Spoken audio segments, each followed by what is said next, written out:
여러분 안녕히 주무셨습니까? 참 좋은 아침입니다.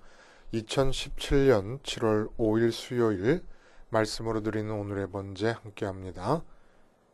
욥기서 40장을 보겠습니다. 1절부터 24절까지 기록되어 있습니다. 지금 하나님의 말씀이 욥을 향하여 계속 주어지고 있는 그런 상태에서 오늘 40장 15절부터 마지막까지 한번 읽어봅니다. 하마에 관한 얘기를 갑자기 하세요. 하마. 시작.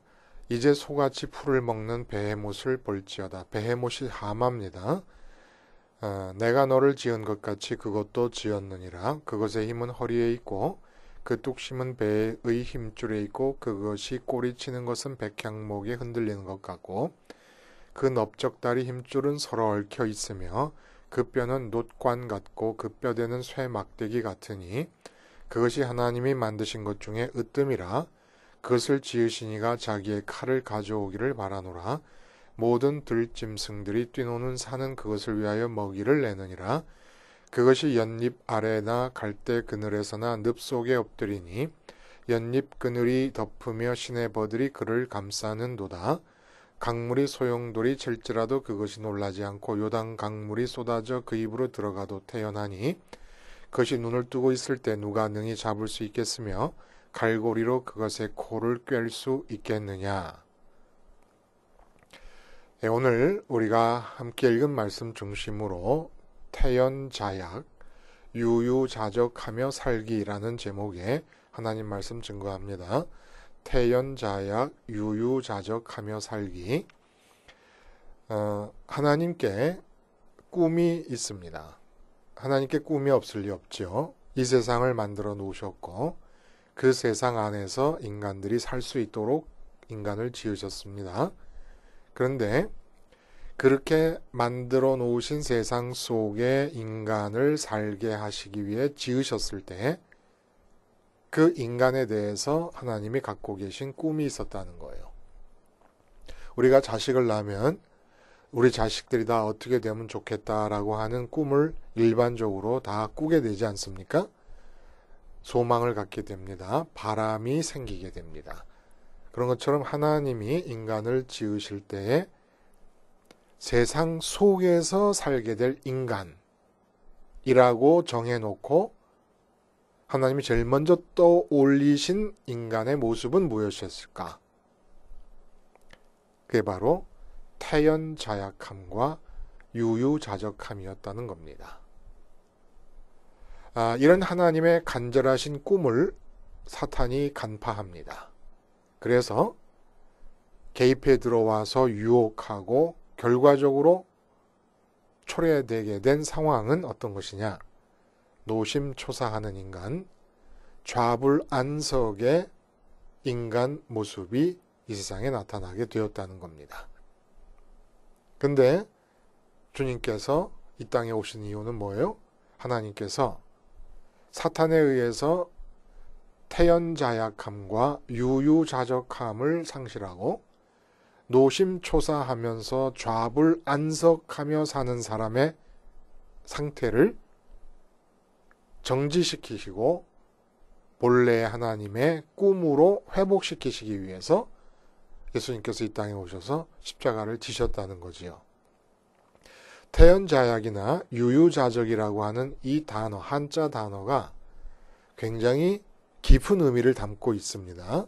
그 의미를 본문과 연관지어서 우리가 한번 생각해 볼 텐데, 태연자약이라고 하는 이 말은 특별히 헬레니즘 시대의 사상가들의 아주 목표였다고 볼 수가 있습니다.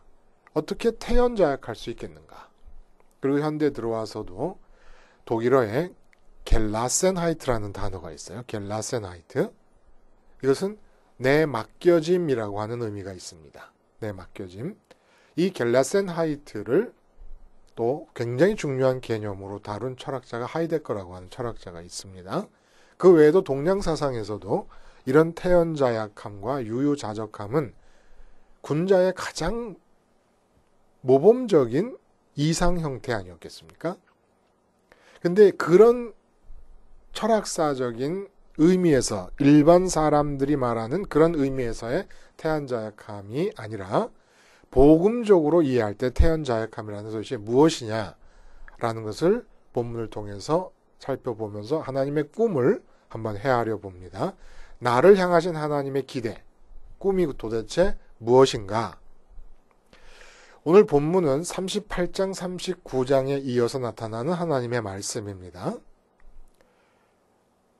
거의 비슷한 것 같은 느낌이 들지만 분명한 하나님 말씀하시려는 주제의 구분이 명확하게 될 수 있다는 거예요. 38장에서는 이 온 세상이 온갖 다양한 삼라만상으로 채워져 있는데 그 모든 것들이 다 하나님의 주체성의 표현들이라는 얘기입니다. 그래서 이 세상은 우리가 이 인터넷을 주소를 얘기할 때 www 이렇게 표시를 하지 않습니까? 월드 와이드 웹, 온 세계를 뒤덮고 있는 인터넷망이 거미줄 같다. 이렇게 얘기하는데 그것과 마찬가지로 온 세상, 우주와 이 지구 위의 모든 것을 다 연결시키는 그물처럼 이어져 있는 그물망이 존재하는데 그게 바로 하나님의 주체성의 그물망이다라는 얘기를 했어요. 그 가운데 살고 있는 인간은 어떻게 해야 되느냐? 주체적일 수 있는 능력이 있습니다. 그래서 주체적으로 자기의 주체성을 죽이는 일을 함으로써 자기의 주체성을 억누름으로써 하나님의 주체성이 내 삶에서도 표현되게 하여서 하나님의 주체성의 그물망이 덮여있는 이 세상에서 나의 주체성이 돌출하여 그 그물망을 찢지 않도록 하는 것. 이것이 우리에게 주어진 책임이라는 겁니다. 우린 이 땅에 왜 태어났느냐? 인격적인 존재로서 다른 모든 피조물과 달리 다른 모든 피조물이 인격적이지 않다는 것은 생내적으로 이미 그들 안에는 하나님의 주체적인 어떤 생각과 의지와 의도가 다 들어가 있습니다. 근데 인간만큼은 인격적이라서 자발적으로 자기의 주체성을 부인하지 않으면 하나님의 주체성이 받아들여질 수가 없다. 근데 반대로 우리의 주체성이 활성화돼 버리면 온 세상을 다 덮고 있는 하나님의 주체성의 그물망에 구멍이 생기고 찢어지는 일이 발생하는데 이렇게 될 때 우리에게 불행이 주어진다. 39장은 무슨 얘기였어요? 야생동물의 생태를 말씀하셨습니다.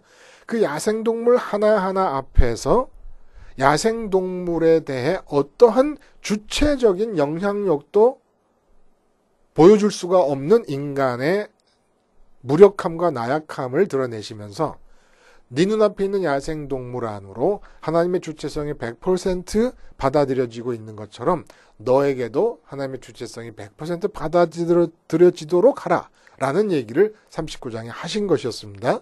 그럼 오늘 40장의 얘기는 뭐냐? 우리가 읽지 않은 부분에서는 하나님께서 이렇게 100% 하나님의 주체성이 너의 삶에 받아들여지도록 해야 되는데 욥, 너는 그러지 못했다라는 거예요. 사실은 그 당시 욥의 세상에서, 욥의 시대에서 하나님의 주체성을 인정하고 받아들임에 점수를 매긴다 그러면 욥은 1등이었을 거예요. 근데 하나님이 보실 때 욥이 하나님의 주체성을 받아들이는 한계가 어디까지였느냐 하면 재앙이 임하는 데까지였다는 겁니다. 재앙이 임한 사실은 하나님의 주체적인 의도에 의해서 주어졌다는 것을 인정했지만 마음으로 그 하나님의 주체성을 받아들이질 못했어요. 왜 내가 이러한 재앙의 참담함을 겪어야 되느냐? 재앙의 참담함이 주어진 사실은 하나님이 허락하신 거라는 걸 인정했습니다마는 거듭 말씀드리면 그렇게 하나님의 주체성이 표현되어야 될 이유를 몰랐던 거예요. 내가 도대체 무엇을 잘못했기에 이렇게 하나님의 주체성이 재앙으로 표현이 되어야만 되는가를 소화하지를, 그러니까 재앙을 넘어서까지 하나님의 주체성을 소화시키지를 못한 겁니다. 그렇게 하나님의 주체성을 끝까지 소화시키지 못한 것을 하나님은 8절에 뭐라 그러시냐면, 네가 내 공의를 부인하려느냐? 나의 공의를 부인한다. 하나님은 공의롭다라고 말한 것도 이상할 정도로 하나님이 말하시는 거, 하나님이 행하시는 모든 것은 그 자체로 공의로우신 거예요. 의로우신 겁니다. 근데 하나님이 뭐라 하시냐면, 너의 의의를 세우려고 나를 악하다 하겠느냐? 내가 너에게 재앙을 주었는데 그 재앙의 이유가 너에게 밝혀지지 않더라도 나는 공의롭다. 나는 공의로울 수밖에 없다. 의로울 수밖에 없다. 근데 네가 재앙을 허락한 나의 주체성을 기꺼이 받아들이고 인정하고 소화시키지 못함으로써 결과적으로는 나의 의로움을 부인하는 결과가 되고 말았다. 욥이 노골적으로 하나님의 공의를 부인하지 않았습니다. 그럴 리도 없고 욥이. 그러나 결과적으로 하나님의 주체성을 인정하는 정도가 도중에 그침으로써 궁극적인 지점까지 도달하지 못함으로써 나의 의의를 부인하는 셈이 되었다라는 얘기입니다. 그러면 여러분, 하나님이 원하시는 거 분명하지요. 어느 정도까지 상황적 어려움을 넘어서서 이건 역시 하나님이 주체적으로 결정하셔서 나에게 주신 것이니까 내가 기쁨으로 받아들이겠다 할 수 있겠냐는 얘기입니다. 우리는 욥만큼도 못해요. 욥만큼도. 근데 주님께서는 하나님 대신 자신을 비우시고 십자가에서 죽기까지 복종하셨다고 빌립보서에서 말씀하고 계시지 않습니까?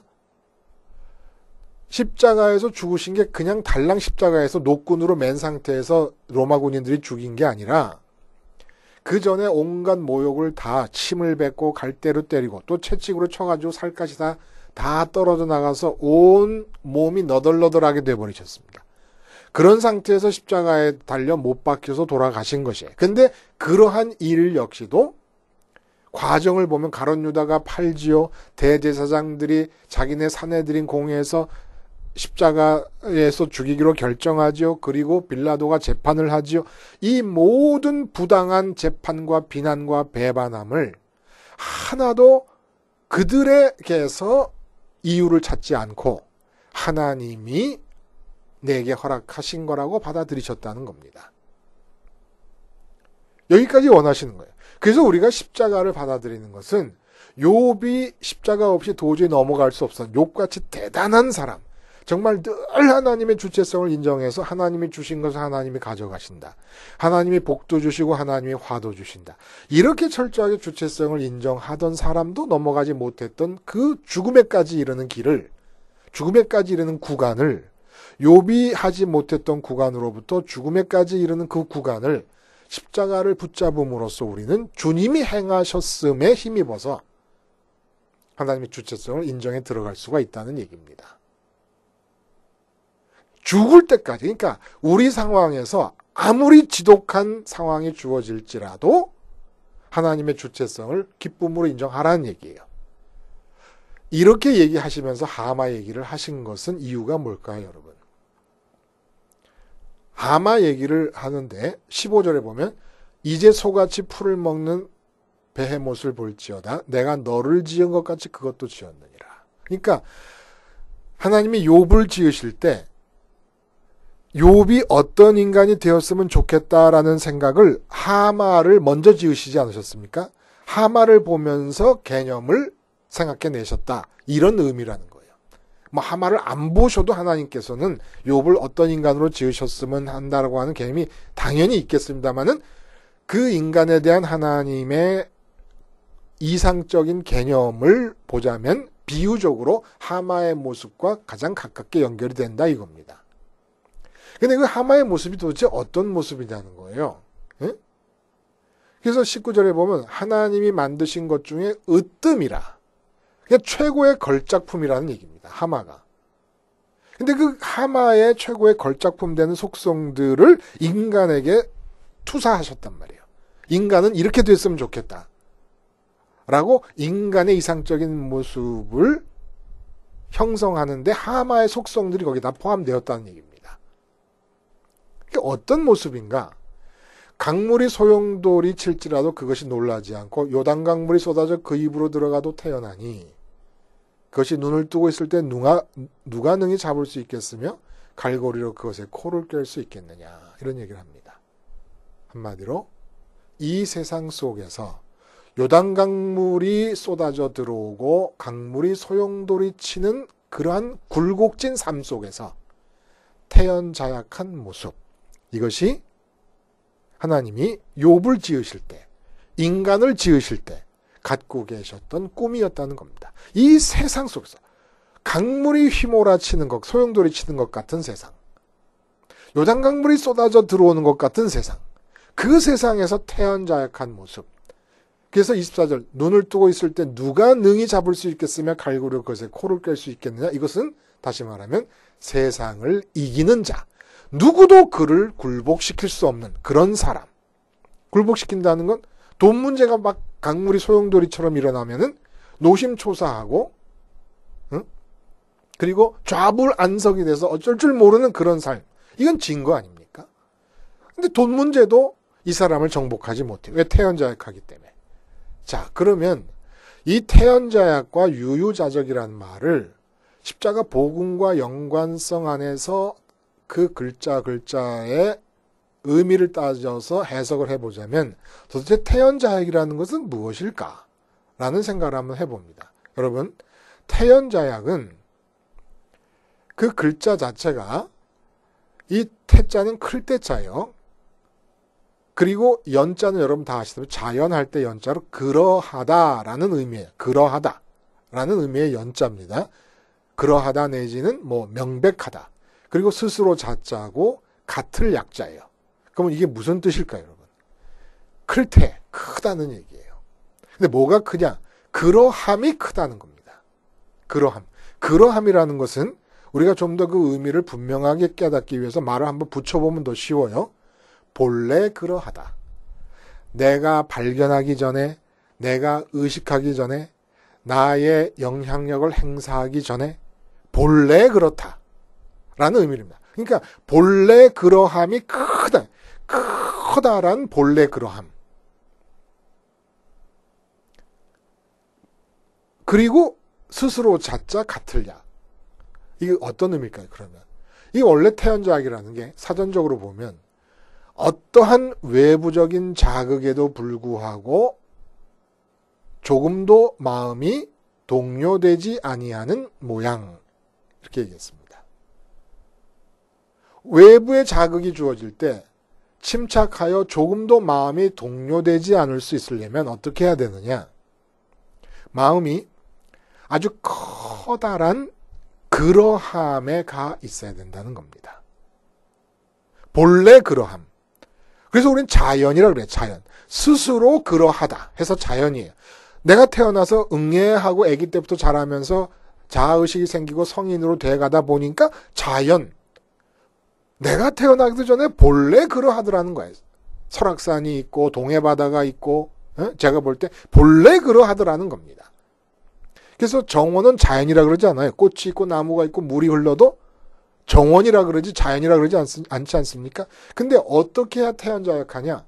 본래 그러한 것들 중에 가장 근원적으로 큰 본래 그러함에 마음이 가 있으면 이 세상에서 살고 있는 동안에 세상에서 어떤 자극이 주어지더라도 나는 스스로 자자, 스스로 같을 약자, 계속 같을 수 있다는 얘기입니다. 자극이 주어짐에 따라서 동요함이 없이 계속 같을 수 있다는 거예요. 어떻게 하면? 본래 그러함에 마음이 가 있으면. 본래 그러함 중에서도 가장 큰 본래 그러함. 여러분, 세상에서 불이 있잖아요. 가장 큰 불이 뭐예요? 태양입니다. 바다 중에 가장 큰 바다가 뭐예요? 태평양이에요. 그 태자와 지금 태연자약할 때 태자는 글자는 나름대로 의미는 클 태자가 똑같아요. 그러함. 본래 그러함 중에 가장 큰 그러함이 뭡니까? 하나님이세요. 자연이 생기기 전에 하나님이 본래 그러하시게 계셨습니다. 그래서 하늘에 계신 본래 그러하신 가장 큰 본래 그러하신 나는 스스로 있다고 하는 그 하나님, 그 하나님의 마음이 있지 않으면 이 세상 속에서 끊임없이 자극이 주어지고 있는 가운데 그 모든 자극에 초연하게 살 수가 없다는 거예요. 태연자약할 수가 없다는 겁니다. 그래서 하나님이 인간을 만드실 때 하마처럼 만드신 거예요.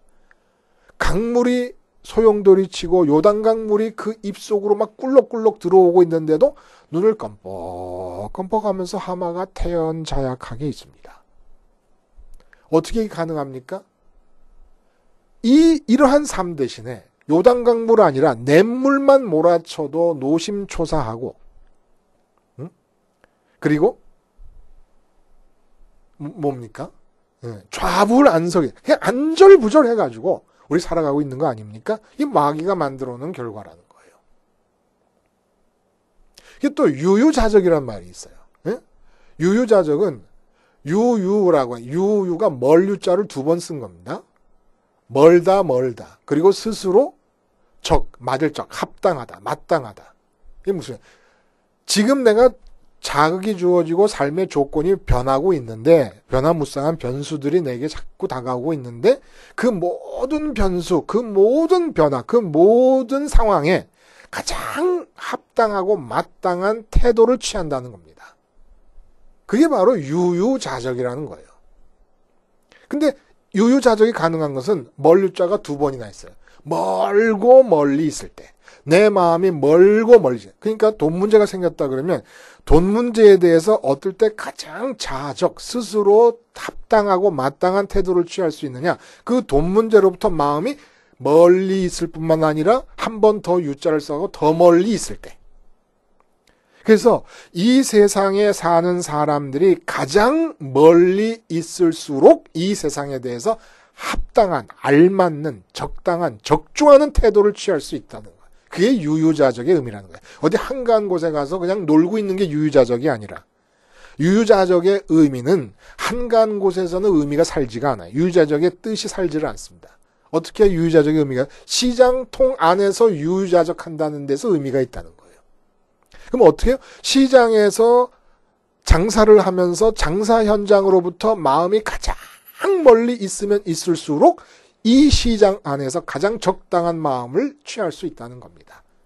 그래서 십자가 사건이 일어난 거예요. 죽는 거예요. 지금 내게 주어진 상황은 본래 그러한 상황이 아니지 않습니까? 건강이 안 좋다. 본래 그러한 게 아니지 않습니까?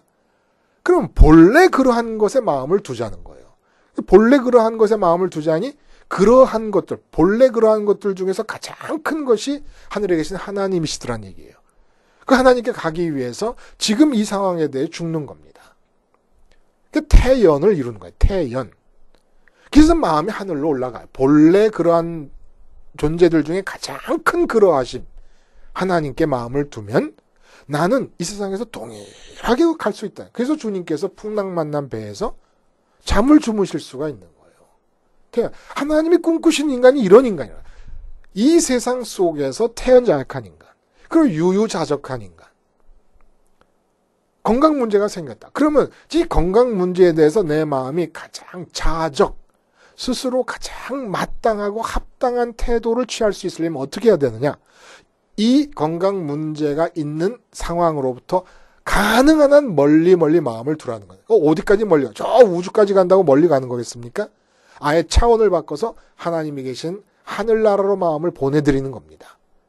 그럴 때 내 마음은 이 건강이 안 좋다라든지 돈이 없다라든지 무슨 자식이 문제라든지 하는 이런 문제에 대해서 가장 적합하고 마땅한 태도를 취할 수가 있게 된다는 겁니다. 욥에게 재앙이 임했습니다. 근데 욥은 멀리 떨어질 수 있는 길을 찾지를 못했던 거예요. 우리와는 다르게. 우리는 예수님의 십자가가 부활하시고 승천하셔서 하늘까지 올라가신 그 길을 알고 있지 않습니까? 욥은 하나님께서 본래 그러하심을 알았지만은 그 하나님을 1대1로 상대할 수 있는 길을 발견하지 못했던 거예요. 하나님께서 주체적으로 역사하시는 현장만 보고 있었지, 그 역사하시는 현장은 본래 그러한 게 아니지 않습니까? 본래 그러한 분은 하나님 자신일 뿐이지요. 자연이 본래 그러다고 생각하지만 자연도 사실은 본래 그렇게 있었던 것이 아니고 본래 그렇게 있으셨던 가장 큰 본래 그러하심이신 하나님으로부터 주어진 것 아니고 만들어진 것 아닙니까? 어떻게 태연자약하게 살겠습니까? 이 세상에서 변화무쌍한 모든 것들을 대할 때 그 모든 것들은 본래 그런 게 아니에요. 그 내 마음을 본래 그러한 것 중에 가장 크신 하나님에게 둘 때 자약, 나는 늘 같은 마음으로 이 세상을 평강 속에 살 수 있고 십자가를 통해서 죽어서 지금 벌어지고 있는 상황에서 가능한 멀리 더블이에요. 더블. 태자도 제 성인 태자 대자 안에 점을 찍는데 그 점이 대자를 2번 쓴다라는 의미가 있잖아요. 크다는 걸 강조하기 위해서 유유는 멀리 떨어져라. 마음이 멀리 떨어질수록 지금의 상황에 대해서 가장 합당하고 올바른 태도를 취할 수가 있다. 그래서 십자가 생활화를 하자는 것입니다. 욥에게 허락되지 않은 축복의 십자가 복음을 왜 우리는 활용하지 않고 그래서 노심초사하고 좌불안석의 삶을 유지하고 있는 것일까요? 이제는 태연자약 유유자적에 하나님이 본래 꿈꾸셨던 우리의 모습을 되찾아야 되겠습니다. 기도하시겠습니다. 하나님 아버지, 십자가 생활하러 작은 문제에서 큰 문제까지 우리가 태연자약 유유자적한 삶을 살아 하나님의 본래의 꿈을 이루어 드릴 수 있는 복된 삶을 살도록 우리에게 긍휼을 베풀어 주시옵소서. 예수님의 이름으로 기도하옵나이다. 아멘.